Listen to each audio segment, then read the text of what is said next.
Joining us now is Congressman Mike Turner of Ohio, chair of the House Select Committee on Intelligence, who has been pushing for these votes for some time now. Mr. Chairman, welcome to Bloomberg. We're glad to have you here. I wonder your thoughts on what we just heard from the Speaker of the House. I really do believe the intel and the briefings that we've gotten. And it comes just hours after your committee, yourself and the ranking member of the Intelligence Committee, issued a statement that made clear that Ukraine funding needed to pass this week. Can you speak to the urgency as to why this week and what you told Speaker Johnson to bring him to this point? Sure, Joe. Well, the intelligence is very clear. Ukraine is at a critical point, as the Speaker just said.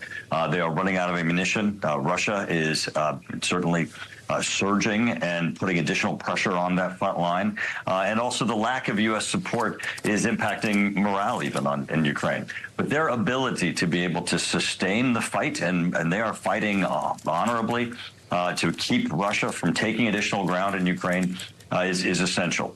Also, we have the issue of in this package, I think this will result in the administration giving additional weapons capabilities to Ukraine, so we can change the dynamics on the battlefield. They need longer range weapons, and they need to be able to hit Crimea. They need to be able to hit the supply lines of Russia as they're coming into Ukraine as part of this aggression. And I think this package is desperately needed to turn this the tide on this conflict and support Ukraine.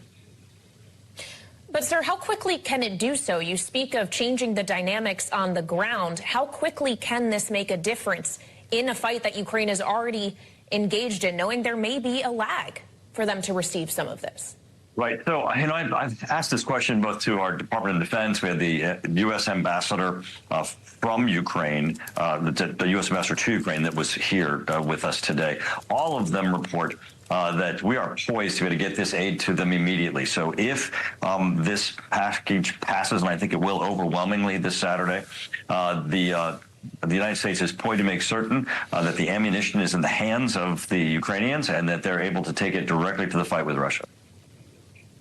There's been a call for border funding as well. Of course, this was a big debate leading into the Senate bill that passed. I know border aid was a question in the Senate, Congressman, and there was an attempt to get some border legislation cleared through rules last evening. It didn't work out. Congressman Chip Roy, your colleague from Texas, issued a statement saying, sorry, not sorry, for opposing a crappy rule that is a show vote, a cover vote for funding Ukraine instead of border security. The refrain we've been hearing from the Republican conference is protect our own border before we do so our allies. Will there be a border peace that comes along with this legislation this weekend?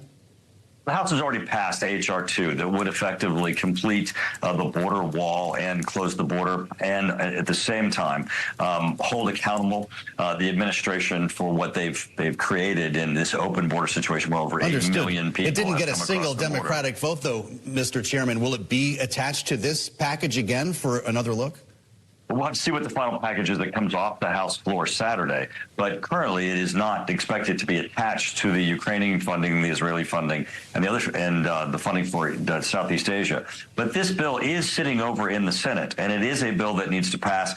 Overwhelmingly, the American public are just disgusted and just shocked that the administration is not doing anything to protect what is the environment, the threat environment that we have in the country as a result of these 8 million people who walked across the border. The FBI director has repeatedly said that we're at the highest threat level currently for a terrorist attack in this country as a result of the open border. The Biden administration needs to take action, and certainly this House has with H.R. 2, and the Senate should take up that bill immediately.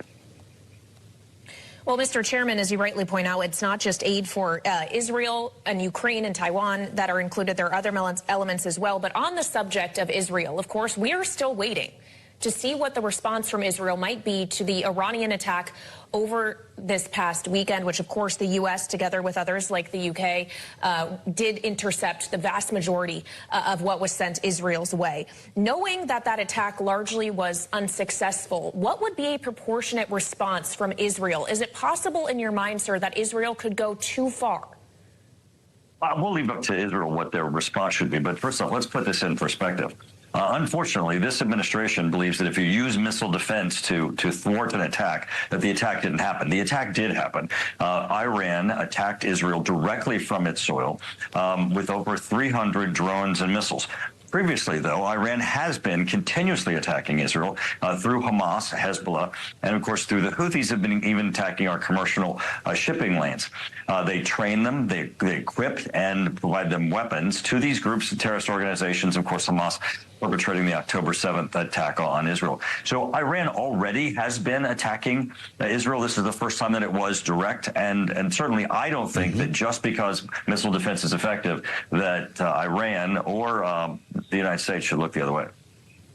So if the attacker doesn't lay a glove on you, you still respond, is what you're saying, Mr. Chairman. But what is a proportionate response? What could Israel do here as a military answer that would not wear on the alliance that includes the UK, France, and others? This has been a very delicate matter, of course, domestically for President Biden. What's the right move? Well, certainly they won't be sending 300 missiles and kamikaze drones into Iran. So I think if you're asking for what is a proportionate issue, I think certainly Israel's not going to be responding at the same level that Iran did. Iran sent a lethal force toward Israel, and just because we have invested with them, we've co-developed their missile defense, and of course we aided, as you rightly reported, Joe. The UK was part of that umbrella that gave missile defense its ability to take down these missiles. But this was a serious threat and attack by Iran, and it should be viewed as such.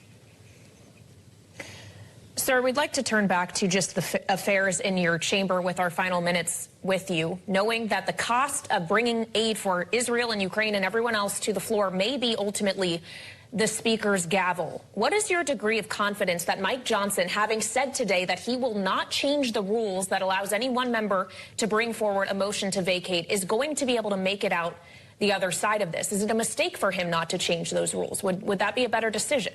Now, Speaker Johnson is being incredibly courageous, and you've heard him, and as you were reporting, he is saying he's doing the right thing, and certainly he should be rewarded for doing the right thing. Bringing this bill to the floor so that we can pass this on to the Senate and send it to the President's desk is essential for our national security.